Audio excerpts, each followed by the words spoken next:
안녕하세요. 잡시광입니다.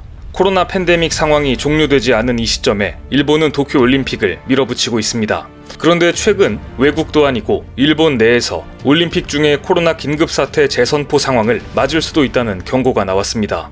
후생 노동성이 운영하는 코로나19 전문가 회의에서 일본 국립감염증연구소와 교토대학 등이 참여한 연구팀은 만일 긴급사태를 해제하고 올림픽을 치를 경우 도쿄 지역의 신규 감염자 발생은 어느 정도일까 그 예상치를 발표했는데요. 국립감염증연구 와키타 다카지 소장은 기자회견을 통해 인도에서 나타난 델타 변이의 영향이 비교적 적고 올림픽을 포함한 기간의 유동인구 증가를 10% 정도로 억제할 경우에는 올림픽 개막 직후인 7월 후반이나 8월 전반에 도쿄의 하루 신규 확진자가 1,000명을 넘어서면서 긴급사태를 재선포해야 할 가능성이 있다고 경고했습니다. 하지만 이것은 델타 변이의 영향력이 비교적 적을 때 예상일 뿐 델타 변이 바이러스의 영향력이 커지는 경우에는 긴급사태를 다시 선포해야 할 시점이 올림픽 개막 전인 7월 초 중순으로 앞당겨지는 상황을 맞을 수도 있다고 우려했는데요. 무엇보다 연구팀은 관중을 들인 채로 올림픽을 치른다면 무관중일 경우와 비교해 누적 감염자가 1만 명가량 늘어날 수 있다고 전망했습니다. 이처럼 자국 내에서조차 확진자 폭증과 그에 따른 긴급사태 재선포에 대한 경고음이 나오는 가운데 일본이 가장 두려워하는 일이 일어나고 말았습니다. 지난 6월 19일 일본 나리타 국제공항을 통해 일본에 입국한 우간다 선수단 중 한 명이 코로나19 양성 판정을 받은 것인데요. 충격적인 것은 일본 입국 전에 백신을 2회 접종하고 왔는데도 양성이 나온 것입니다. 뿐만 아니라 출발 시간 72시간 내에 실시한 검사에서는 음성이 나왔다고 합니다. 이는 생각보다 심각한 일인데요. 전 세계 각국에서 도쿄로 수많은 선수단이 입국하는 상황에서 백신 무용론과 허술한 공항 방역이라는 허점이 동시에 드러난 것입니다. 이날 공항 검역을 통과한 우간다 선수단 8명은 사전 합숙시설이 있는 오사카부 이즈미 사노시로 이동했고 현재 확진자로 파악된 선수는 일본 정부가 지정하는 시설에 격리되어 있습니다. 그런데 우간다 선수의 확진에 깜짝 놀란 일본은 인도에서 시작한 델타 변이가 유행한다는 이유로 인도 선수단에 대한 행동 규제를 강화하겠다고 밝혔고 여기에 인도는 강력 반발하고 있습니다.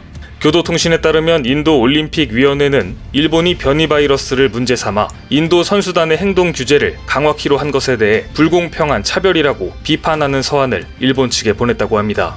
현재 델타 변이는 엄청난 속도로 전 세계 곳곳에서 빠르게 확산되고 있습니다. 지난해 10월 인도에서 처음 발견된 델타 변이는 이미 세계 80여 개 나라로 퍼져나갔습니다.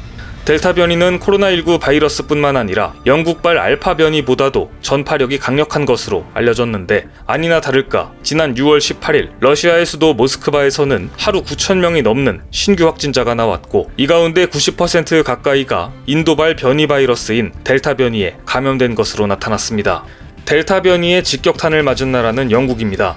영국은 하루 1,000명대 수준으로 내려갔던 신규 확진자 수가 델타 변이 때문에 넉 달 전 수준으로 되돌아가고 말았습니다.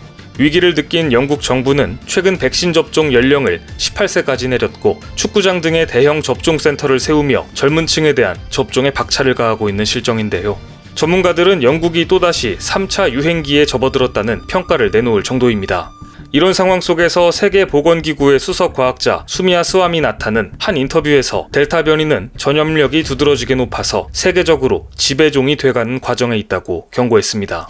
그렇다면 대체 델타 변이의 어떤 점 때문에 이처럼 세계가 긴장하고 있는 것일까요? 그것은 델타 변이가 전파 속도만 빠른 게 아니라 아예 기존 백신을 무력화할 수 있다는 우려 때문입니다. 인도 구자라트 생명공학 연구센터의 연구진들은 최근 동료 평가 중인 논문에서 델타 변이가 기존 코로나 항체를 회피하는 능력이 있다고 주장했습니다.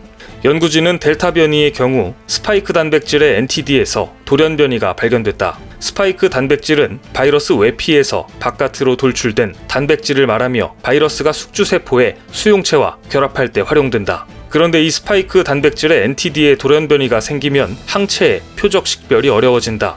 이로 인해 면역계의 공격을 피해 감염력을 높일 수 있다고 주장했습니다.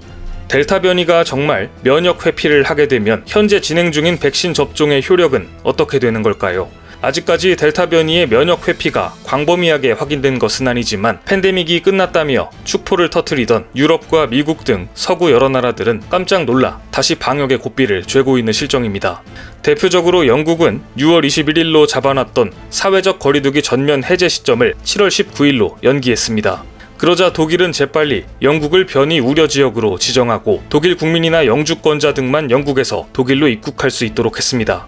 프랑스 역시 백신 접종을 마친 여행자가 코로나 음성 확인서를 가졌을 때만 영국에서 입국할 수 있도록 했는가 하면 이탈리아는 19일부터 영국에서 입국할 때 음성 확인서를 요구하고 입국 후 닷새간 반드시 격리하도록 했습니다. 미국의 CDC 역시 델타 변이를 관심 변이에서 우려 변이로 한 단계 높였습니다. 전파력이 더 높거나 입원과 사망을 늘린다는 증거가 있을 때에만 우려 변이로 규정된다는 점을 고려하면 델타 변이의 위험성이 얼마나 높은지 알 수 있습니다. 독일의 옌스 슈판 보건장관도 델타 변이가 독일과 유럽 대륙 지배종이 될 것이냐가 문제가 아니라 언제 어떤 조건에서 될 것이냐가 문제라고 밝혀 델타 변이가 지배종이 되는 것을 기정사실로 말하기도 했는데요. 1년 반 넘게 팬데믹과 힘겨운 싸움을 계속하고 있는 지구촌, 델타 변이는 인류가 넘어야 할 또 하나의 고비가 될 것으로 예상됩니다. 세계는 지금 이렇게 긴박하게 돌아가고 있는데 일본의 스가 총리는 이제서야 일본 내 접종률을 늘리려고 안간힘을 쓰고 있습니다. 올림픽을 계기로 감염이 급증하는 것을 막는 가장 유효한 수단이 백신이라고 보기 때문입니다. 다급해진 일본은 접종률을 높이기 위해 자위대까지 동원해 도쿄도의 대규모 접종센터를 운영하고 있습니다. 이번 백신 접종 과정에서도 일본의 느려터진 디지털 행정력은 여실히 드러나고 말았는데 일본은 뒤늦게 특단의 조치를 내놓았습니다. 얼마 전 일본 정부는 직장이나 캠퍼스에서 백신을 맞는 경우 기업이나 대학 측이 인적사항을 확인하기 때문에 지자체가 우편으로 발송하는 접종권이 배송되기 전에도 접종을 할 수 있게 했습니다. 백신을 맞는데 대체 왜 우편이 필요한지 모르겠지만 어쨌든 누구보다 종이에 집착하는 일본에서 우편을 생략할 정도로 다급한 상황인 것은 분명해 보입니다.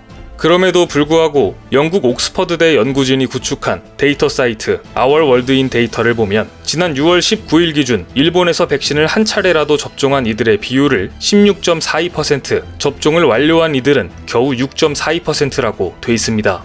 대체 그 오랜 시간 동안 우편을 기다리면서 무엇을 한 것일까 싶은데요. 또한 델타 변이에 대해서는 백신 무용론까지 나오고 있는 상황에서 올림픽이 코앞에 닥친 시점까지 백신에 매달리는 모습이 안쓰러울 지경입니다.